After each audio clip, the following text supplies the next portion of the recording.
She animals name. ये है प्यारे बच्चों टर्टल, इसे हिंदी में कछुआ कहते हैं।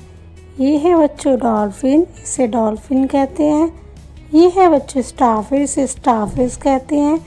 ये है जेलीफिश, इसे हिंदी में जेलीफिश कहते हैं।